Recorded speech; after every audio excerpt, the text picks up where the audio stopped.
Live from Washington, D.C., this is Balance of Power with Joe Mathieu. It was the about face heard around the world. Welcome to the Wednesday edition as President Trump changes his tune on the war in Ukraine, saying that Kyiv is now in position to retake the territories it has lost to Russia.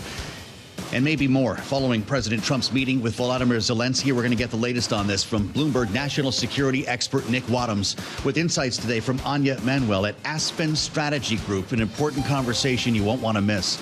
With analysis from our political panel, Bloomberg politics contributor, Democratic analyst Jeannie Shanzano is with us, alongside Republican strategist Maura Gillespie from Bluestack Strategies. And we'll have it all after a look at Wall Street. Let's set the baseline right now with Charlie Pellet at World Headquarters in New York. His view on the markets. Charlie, how are we doing? Thank you very much, Joe Mathieu. That baseline lower right now with the Dow, the S&P, NASDAQ, all in the red. We're very close to session lows on the S&P 500 index. However, the stock market is holding near its record, underpinned by the belief that the economy is not falling off a cliff and growth will be bolstered by improving corporate profits, the AI boom, and rate reduction. So here's where we stand. S&P today down 24, 66.32, down by about 0.4%. We've got the Dow Industrials down 135 on the Dow, a decline right now of just about 0.3%, while NASDAQ is down 108 for the composite index, a drop of 0.5%. Our Mag 7 index lower, little change, down 0.1%. 10-year currently yielding 4.13%, with the 2-year 3.59%. Gold now down $28 the ounce, down 0.7%. West Texas Intermediate crude rallying 2.3%, 64.83 a barrel, and Bitcoin up 1.5%, 113,716 on Bitcoin. Alibaba ADRs are soaring after the company said it will spend more than a previous 3-year investment budget on AI infrastructure, just as investors turn more positive on its push in the technology. Companies also announced a partnership with NVIDIA. Alibaba ADRs are up 8.5%. NVIDIA shares, though, part of a tech decline today. Right now, we've got NVIDIA down by 1.1%. Again, recapping here, stocks are moving lower. S&P down by about 0.4%. For on-demand news 24 hours a day, subscribe to Bloomberg News Now wherever you get your podcasts. And back we go to Washington. Once again, your host, here he is, Joe Mathieu. Appreciate that, Charlie. We'll have more from Charlie Pellet on Wall Street in about 20 minutes' time here on Balance of Power. Thank you for being with us on the Wednesday edition here on Bloomberg TV and radio. You can also find us on YouTube. Search Bloomberg Business News Live. As Washington reels and many world capitals reel from the most recent post from President Trump regarding the war in Ukraine. He's back in Washington now. Of course, was at UNGA yesterday, the United Nations General Assembly. We brought you his address live here on Bloomberg. That was followed by a series of bilateral meetings, including one with Volodymyr Zelensky, talking, of course, about the war in Ukraine, just weeks after President Trump hosted Vladimir Putin at a summit in Alaska with hopes of finding some path to peace. That, of course, has not emerged. Vladimir Putin has continued to attack civilian neighborhoods and increase the level of bombardment and drone attacks across the entire country of Ukraine.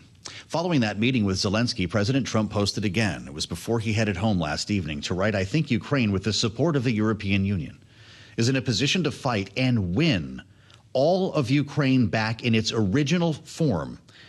Going on to say, the original borders from where this war started, very much an option. He called Russia a paper tiger. Said later Ukraine will be able to take back their country in its original form, and who knows, maybe even go further than that. It is unclear exactly what he meant by certain elements of this post, but clearly a different tune, a different emotion from the president who also just a few months ago excoriated President Zelensky in the Oval Office, saying he didn't have the cards, no leverage. We've heard lines like "it takes two to tango." Zelensky was asked about all of this in an interview on Fox News, clearly surprised himself by what President Trump said. Let's listen. So we understand now that we are ready to finish this war as quick as possible. And he wants, and I want, and our people want. But he understands that Putin doesn't want, and he understands that he is not winning, but he says to everybody that he will win. And I see very It was a little bit surprise for me. You're right. I was very positive signals from the side that Trump and America will be with us to the end of the war. Clearly surprised, as I'm guessing Nick Wadhams was as well. Bloomberg's national security team leader is in New York to cover the United Nations meetings and with us now on Bloomberg. Nick, it's great to have you from New York. You know the line out there. It all has to do with whomever President Trump talked to last. Is it as simple as that in this case, or did he have other conversations around the UN, maybe other phone calls recently that changed his mind, or maybe Vladimir Putin has simply worn out his welcome? Well, I think it's probably a mixture of all of those. Certainly, he has been a lot more impatient with Putin.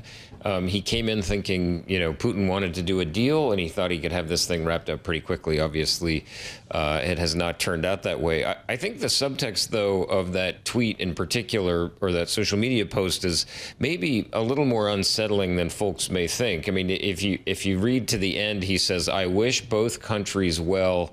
Will continue to supply weapons. Good luck to all." I mean, so there is a theory of the case out there that essentially what he's doing is stepping away from this whole thing. So the U.S. is gonna send weapons to European countries to sell weapons to European countries, and they could then send them on to Ukraine.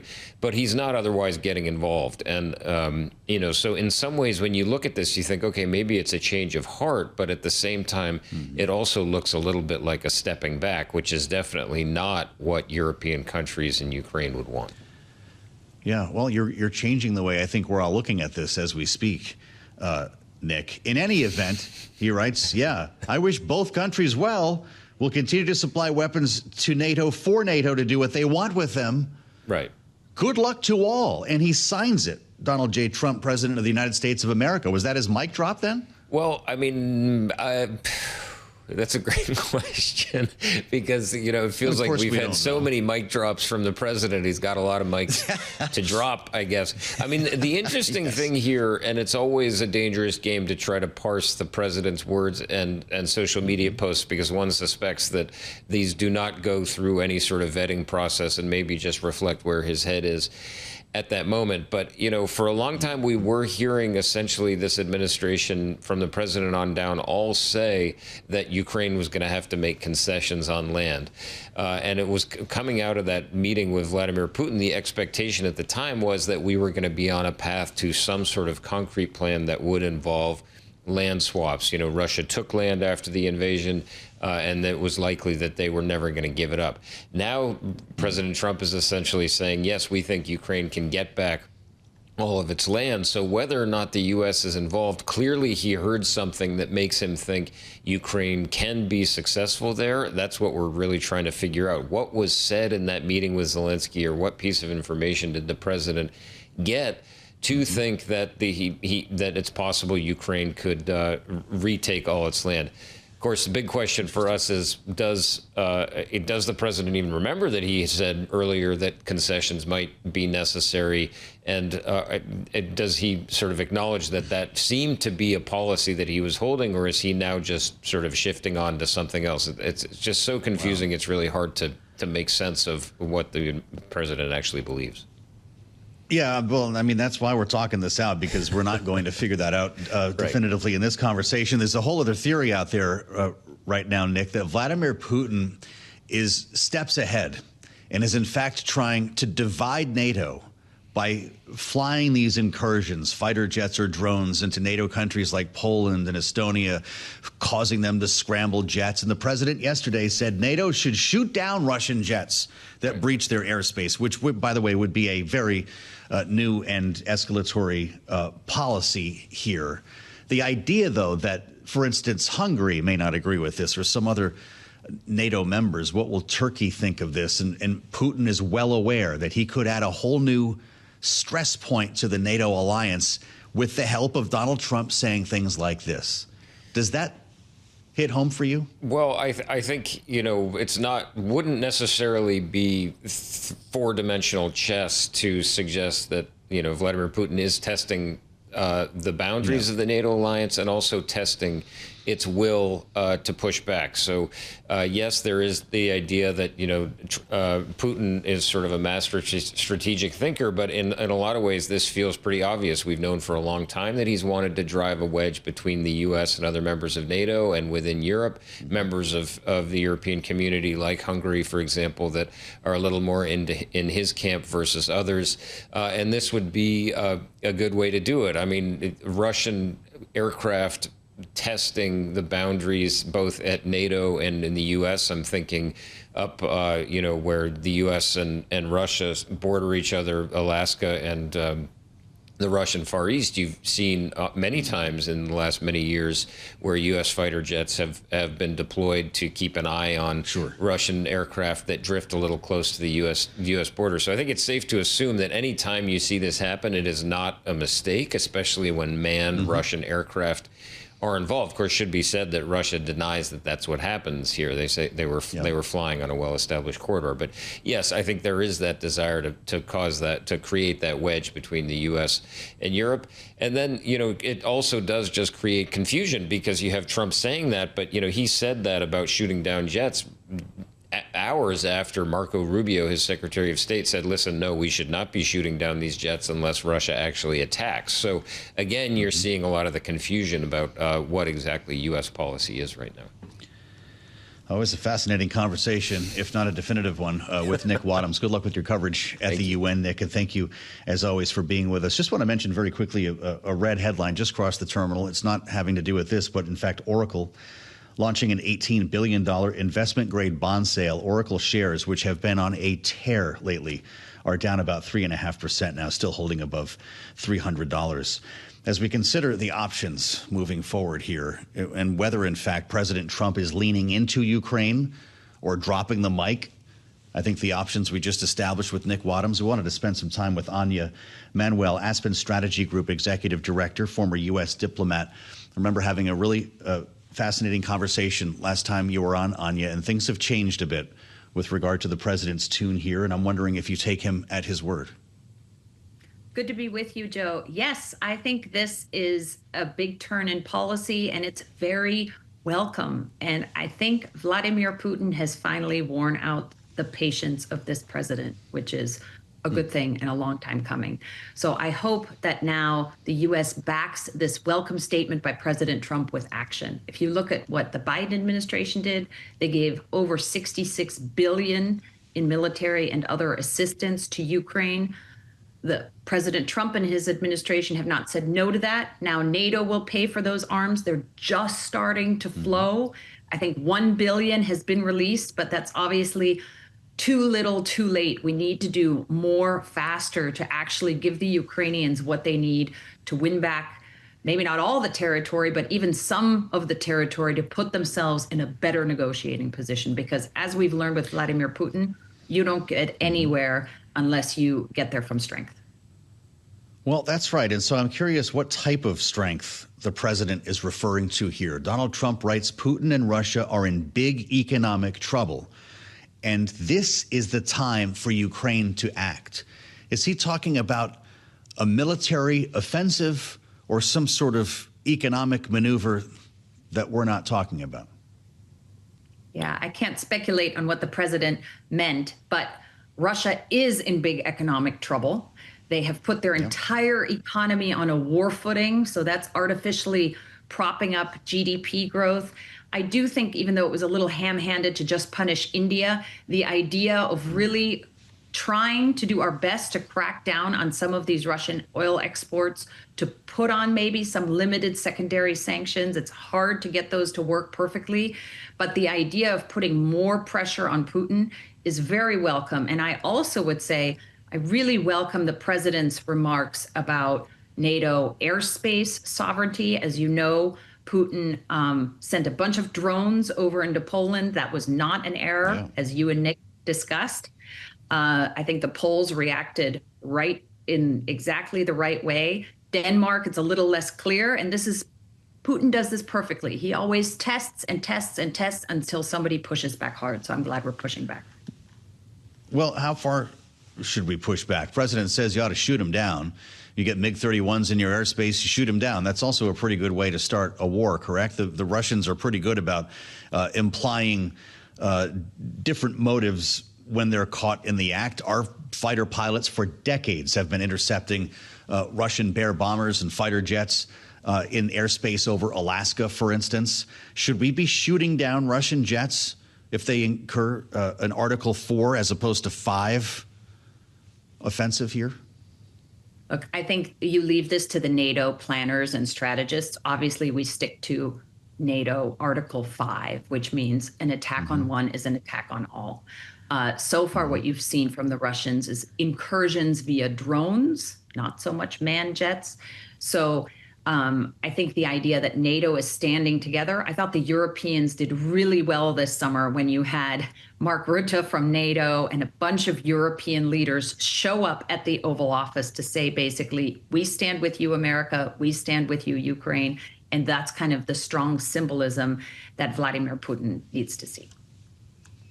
We heard from Volodymyr Zelensky today at the UN. It was his chance to speak from the same speaker's rostrum that we saw Donald Trump in yesterday. He spoke to the veracity of institutions, and there's been a big conversation about that this week. Certainly President Trump tried to engage in one yesterday as he chastised the UN for doing little more than writing strongly worded letters. So I want you to hear what President Zelensky had to say earlier today, and we'll have you respond. Let's listen.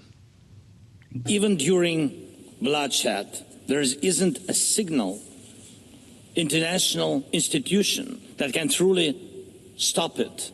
That's how weak these institutions have become.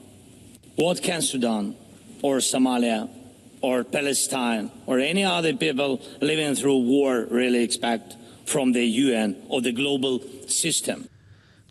If you're having a hard time hearing that on the radio, he was referring to Sudan, Somalia, or Palestine, any other people, he said, living through war, what they should really expect from the UN and the global system. Do we expect too much from this institution holding its General Assembly this week? Yeah, I think international institutions are only as powerful and effective as its members allow them to be. And the United Nations is a collection of member states. And so if the most senior leaders of that on the Security Council disagree, obviously the UN is hampered in its effectiveness. But I would say, look, the U.S. attacking the UN as being ineffective is not new. We also still foot a large part of the bill. And to echo what President Zelensky said, the UN does an enormous amount of good. They deploy 70,000 peacekeepers around the world. The World Food Program feeds 150 million people a year. The World Health Organization coordinates responses to big public health outbreaks. So there are a lot of things that the UN is doing, even if it may not be possible for that institution to solve the biggest wars unless its members permit it to do that. Really something. I'm not sure where we're going here, Anja, but we'd love to stay in touch with you on this because this does feel like a bit of an inflection point, and I'm glad you could spend some time with us today on Bloomberg. From the Aspen Strategy Group, the executive director, former U.S. diplomat Anja Manuel, with us here on Bloomberg TV and radio. I'm Joe Mathieu in Washington. Glad you're along today on the Wednesday edition. We're going to assemble our panel next with much more to talk about here in Washington. It's not just geopolitics, but domestic politics we pay attention to, with truly 1 week to the day before a possible government shutdown. If they can't figure out a deal, it will be, in fact, next Wednesday that you and I are here talking about what agencies are going to stay open and which might have to wait, who will be essential and who will not. This is another inflection point we'll get into with our panel next, only here on Bloomberg. As we keep our eyes not only on the House of Representatives, but the state of Arizona. This is something that may not have been on your radar, but it's going to bring the whole Jeffrey Epstein story back to the fore here. And yes, everyone in Washington does know this, even if they're not talking about it. Adelita Grijalva, the daughter of the longtime Arizona congressman who died of cancer earlier this year in March, Raul Grijalva, won the race to succeed her dad last night. This was a special election, one of two that we were following, right? The other was in Virginia a couple of weeks ago. That was a slam dunk for the Democrat, Jerry Connolly's old seat. This apparently was a slam dunk for the Democrat as well. The daughter of the now late incumbent. When she is sworn in, you thought Republicans had a narrow margin. The Republican majority in the House will go to 219, 214, 2 remaining vacancies. Now, that's one problem for Mike Johnson. Here's the other. The future Congresswoman from Arizona has pledged to sign the discharge petition to release the Epstein files. And guess what? Only one more vote is needed. So this is apparently about to happen. Remembering you need 218 on there. Grijalva made it very clear that she will join the effort as soon as she is sworn in, which is expected to happen next week when everybody comes back to town. It's where we start with our political panel. Jeannie Shanzano, Bloomberg politics contributor and Democratic analyst, is with us. She is Democracy Visiting Fellow at Harvard Kennedy School's Ash Center. Republican strategist Maura Gillespie with Bluestack Strategies, and a veteran of John Boehner's Speaker's Office. Great to have you both here. Jeannie, Democrats, as it turns out, we had been asking about this weeks ago, will in fact be the party to put the discharge petition on the floor. Will it go any further? It may not go to the Senate, but it's certainly coming to the floor of the House. And it's not just Democrats. We have Tom Massey. We have the 3 women who are Republicans who have signed on and said, despite pressure from the White House, their signatures will remain. And then, of course, you have Virginia Foxx, the chair of the Rules Committee, who says she's not going to try to stop it. So this thing is going to barrel ahead to the floor. I don't think it's going to go far in the Senate, but they are going to force Republicans to take a stand on releasing these documents. So, Joe, you thought Epstein was something of the past? He keeps rearing up again. Yeah, it's like that hand that comes out of the water at the end of the horror movie. Maura, what's the conversation happening right now inside the Speaker's office as Mike Johnson loses control of this matter? It's a matter of how do we deal with President Trump and his reaction to this, really, because it's happening. As you mentioned, this is going to force Republicans to be on record. They can tout to their constituents that they stand for transparency and they want answers. They want to do it through proper order. And that's the messaging that they'll probably come up with. But I think that what we're going to see is a real pressure campaign by the White House. And then it'll be up to Speaker Johnson how he communicates this with the president, reminding him that this has put his members in a position where they have to be on record for it. But I agree that it won't go to the Senate. It'll just be a messaging tool. Well, okay, a messaging tool is really what it has been so far, Jeannie, which is a problem for President Trump. Does it also threaten to sideline any potential deal around government funding? Because we are a week away now. This would be the first day of a shutdown next week if it happens. Yeah, I don't see the Epstein issue as having that much of an impact on the shutdown. I think we are unfortunately barreling towards a shutdown regardless of what happens. I don't even think that Donald Trump canceling tomorrow's meeting with the Democratic leadership is having that much impact. You know, unfortunately, I think Democrats have their back against the wall. I don't think they should do what they are doing, as you know, Joe, but they're doing it. And I think they don't have a choice, because if they decided to capitulate, their base would just rebel. And so I think we are going to barrel towards a shutdown. And I think that is most unfortunate, because getting out of it is going to be terribly difficult. Well, you know, Jeannie, you referred to Mike Johnson's preference. They wanted the Epstein matter to come through the Oversight Committee and not have to deal with what they call a partisan discharge petition. You remember Mike Lawler wanted to have a big shouting match about this when I was asking about his potential vote on the discharge. And he was yelling so much, we really didn't get a lot done in that conversation. But it really underscored how sensitive this is for those who are allied with Mike Johnson to not see it go this way, not with Tom Massey and the rest. They want to have some control over this in the Oversight Committee. Will that parallel effort continue if the discharge petition hits the floor? You know, I think Mike Johnson has been basically trying to make the case this is redundant. We don't need it. We're already addressing this through proper channels. As Maura said, I think he'll continue to make that case. But it is, to your point, a very sensitive issue for Republicans, and they are going to feel the heat from the White House. I mean, there have been talk of threats from the White House already for the last several weeks. And so I think this is just going to continue to be a mess. Quite frankly, I don't see why the president doesn't just call for everything to be released, because this is worse for him, this back and forth on it. Well, of course, he did on the campaign trail, which is why we keep talking about this. Jeannie, it's not something we'd be pursuing, I think, otherwise. But I want to get into the shutdown stuff with you here, Maura. We heard from Chuck Schumer. He showed up on TV this morning. I realize everybody's on recess right now, but no tie for the Democratic leader as he sat down on MSNBC and made clear that we have a problem. Let's listen. We know how bad it is. And we're asking something very simple, Joe, for the president to sit down and talk with us. You know, he's not the king.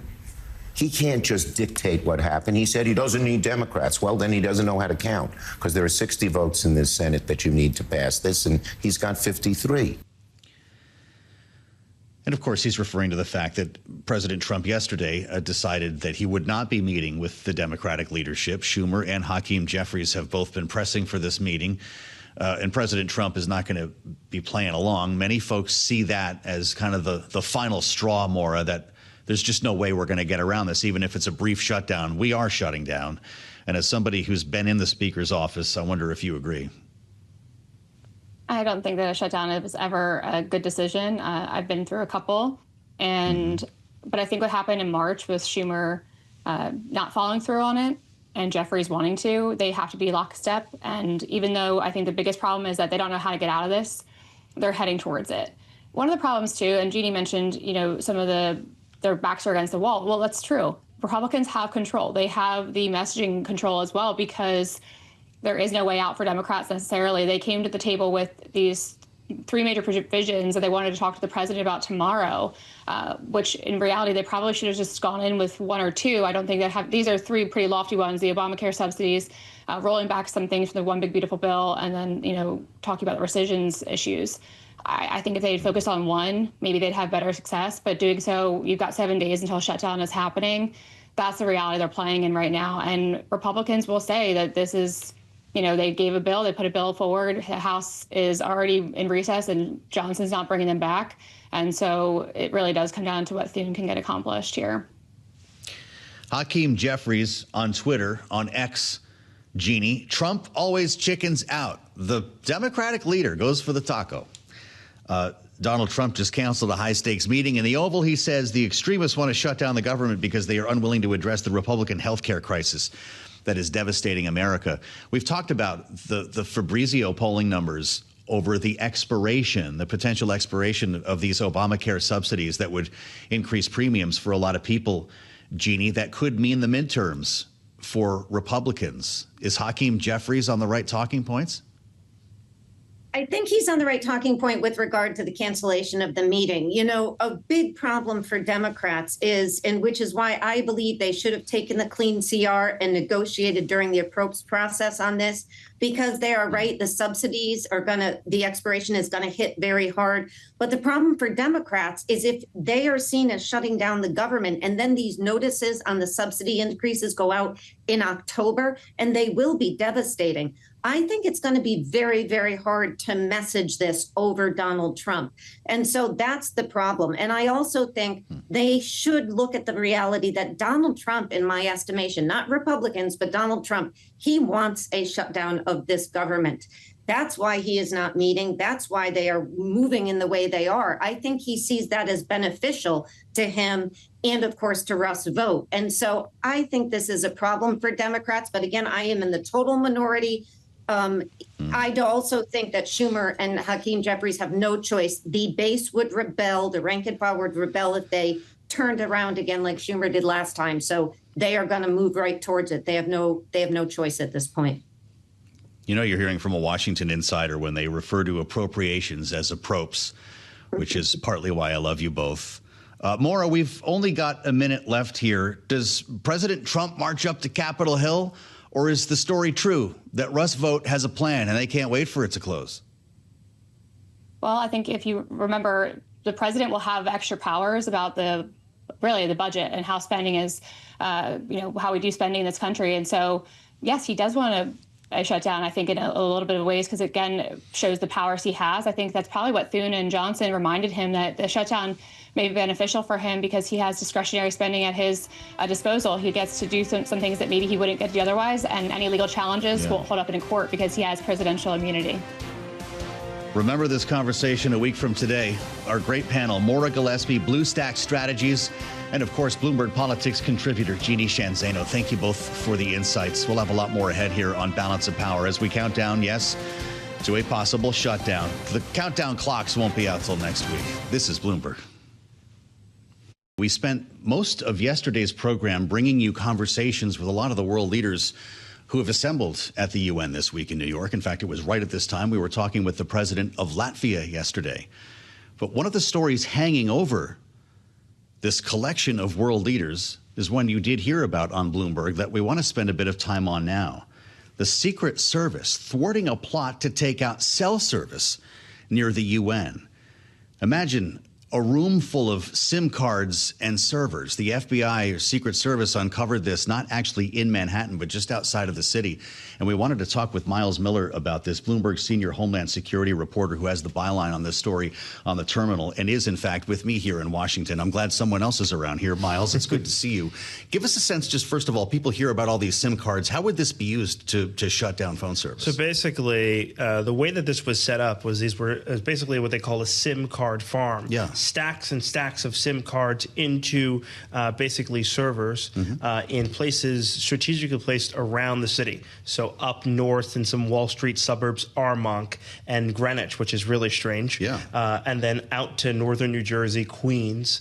And so to encircle New York's cellular grid and then have the ability to do mass fraud. So send a text message to a bunch of people saying, you know, your car's warranty is expired, your Amazon package is not getting there, or also to call 911 all at the same time and jam up the system. That is what Secret Service believes happened here. The way they got here is because there were phone calls made to people close to the president, to people close to the West Wing, one person, a senior official in the Secret Service, and they said, wait, this is not a teenager doing a swatting. This could be something bigger. And so they started to investigate and found these SIM card farms in places really close to the city right before the UN General Assembly. So the president got some prank phone calls? That's what tipped them off here? No. So it's actually very interesting the way that the Secret Service source put this. It was people close to the president who got these calls. And, you know, the goal with these bad actors is that they can try to influence someone close to the president. They can't get to him. They don't have his number.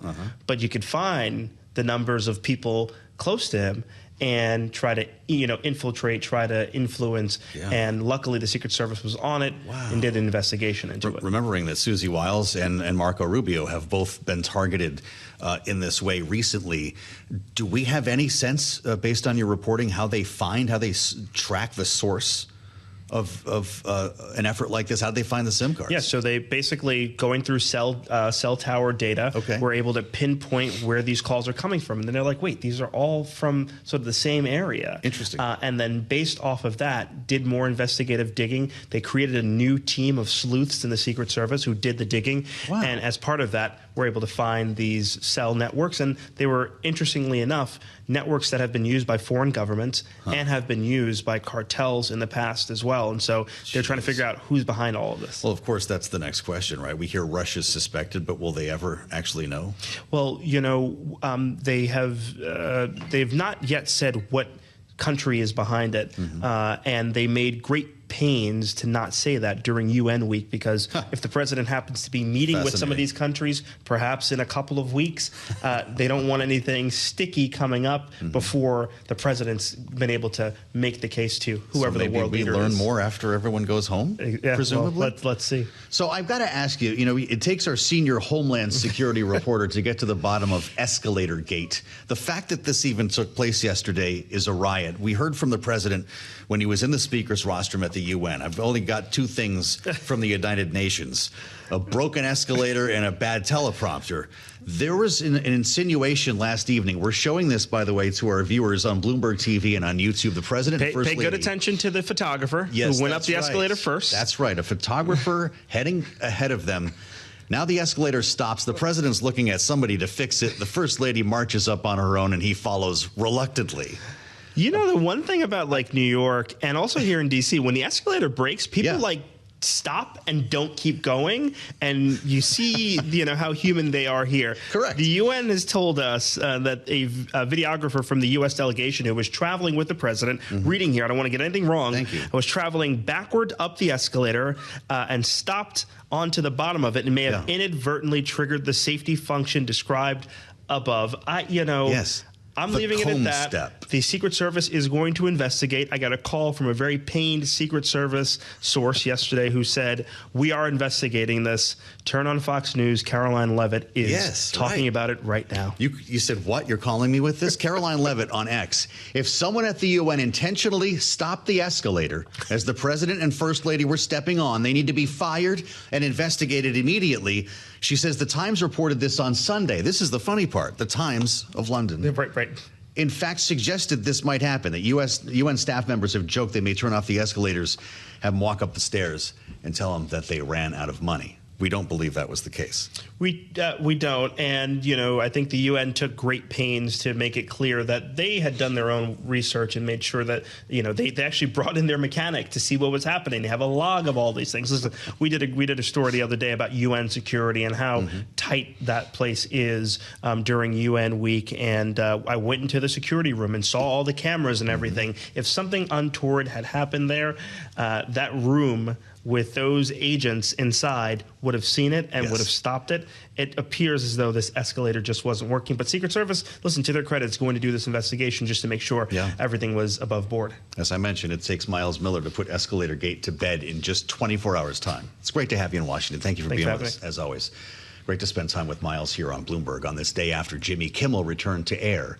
If you were here in Washington, D.C., you might not have known, because the television station, it's an ABC affiliate, Channel 7 here in Washington, D.C., is owned by the company Sinclair, which decided not to follow along with the network and bring Jimmy Kimmel Live back on. In fact, Sinclair and a separate station group have decided to continue running alternative programming. They've put some sort of news package together that's running at 11:30 at night. The rest of the nation, with the exception of a few cities, I think it was about 70 stations in total, did not take part. Rest of the nation watched Jimmy Kimmel returned to air following his indefinite suspension and the remarks that he made about the killing of Charlie Kirk. He did not apologize in his extended monologue, but he did say this.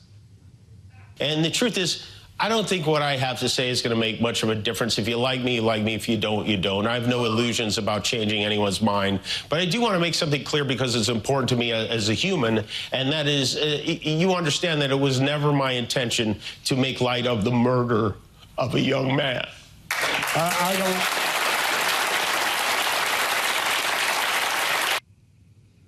You heard him get choked up there in what was clearly an emotional moment for Jimmy Kimmel. Unclear if the other stations will take part in his return to the airwaves. The president does not want to see that happen. In fact, as soon as President Trump found out about this yesterday, he got on Truth Social with another missive aimed at ABC, suggesting that there will be some sort of legal action in this particular case. He said, I can't believe ABC Fake News gave Jimmy Kimmel his job back. The White House was told by ABC his show was canceled. Something happened between then and now because his audience is gone and his talent was never there. He did suggest, though, last time I went after them, he says, they gave me $16 million. This one sounds even more lucrative. Chris Palmeri covers the media and entertainment business for us in our Los Angeles bureau, and joining us from L.A. On behalf of Bloomberg News. Chris Palmeri, welcome back to Balance of Power. Look, this is a big deal for Disney. Will it be able to get all of its affiliates on board? We'll see. I wouldn't, there are two big ones, Nexstar and Sinclair. Nexstar was sort of the more even-keeled of it in his messages, although I don't anticipate them bringing Kimmel back tonight. Sinclair was much more strident in its initial comments last week, saying they wanted Kimmel to formally apologize and donate to Charlie Kirk's causes. while he maybe stopped short of using the word apologize last night, Kimmel was definitely very conciliatory and sure, and most absolutely. people would say extended quite a lot in that direction. Mm-hmm. What do you make of the president's post? Does Disney have any response to it? Will there be a separate lawsuit that comes from this? Disney has declined to comment on the post. I would think it's fair to say they're bracing for just about everything in the Trump era. A number of things could happen. He could sue as he suggests he would. Of course, he did that regarding ABC News last year, and ABC settled, as he mentioned. Now, that was a very specific incident. His complaint with Kimmel seems much more broad, sort of similar to his lawsuit against the New York Times, that they're just against me and an agent of the Democrats. And, there is also other levers that the administration could take. A company like Disney has to get approval for mergers and acquisitions and sales and things, and all of that could come into play. Well, a lot's been made of this pending merger with Tegna, and I wonder what your thought is on that, Chris, if you have one, to the extent to which this potential merger is driving decisions by these station owners. Well, of course, they'll tell you no, that's not the reason they decided to take Kimmel off the air. But there is no doubt that Nexstar needs not just approval to transfer Tegna's licenses from the FCC. They need to get major rule changes, something the broadcast industry has been pushing for years, to take away these limits on how many stations they can own per market and nationally. And so Sinclair is also in a similar position. They don't have a deal awaiting approval, but they've said that they're looking at all kind of options it offers for mergers. So both of them want to get those rules lifted and need to get approval for any deals from the FCC. I had to notice yesterday, Chris, it was a big story, Disney hiking the cost of its Disney Plus subscriptions. That's going to be almost $20 a month. I don't know at what point it costs more than cable to have all these things, but we can do that conversation on another day. I bring it up because the story around Jimmy Kimmel is that it's a money loser, that the show is in fact losing money for ABC. That might be the case for all of these late night shows. How do we see it? Is it a lost leader? Does ABC need Jimmy Kimmel Live? No, they don't need it, and it is to some degree a lost leader. I mean, that's changed because the whole business has changed so much. And we've seen talk shows canceled, and people just aren't watching traditional TV like they used to. Kimmel's ratings are down about more than a third from where they were 10 years ago. There's a couple exceptions to that, but it's just a format that's not as invigorated as it was years ago, and so wouldn't be surprised to see it fade out. And Disney is just like other networks are just sort of watching and waiting for the right moment to do so. Well, I'll tell you, you take 70 stations off the list here, and I can't imagine what that's going to do to his ratings in the meantime, but it's something I'm sure you'll be writing about, Chris. Come back and talk to us again about it. Chris Palmeri, Bloomberg News senior editor and entertainment team leader, with us live from the L.A. Bureau, live from Hollywood on Balance of Power. I'm Joe Mathieu in Washington. We'll have a lot more to talk about when we meet again on the late edition of Balance of Power, and I hope that you will join. It starts at 5 p.m. Eastern, right here on Bloomberg TV and radio.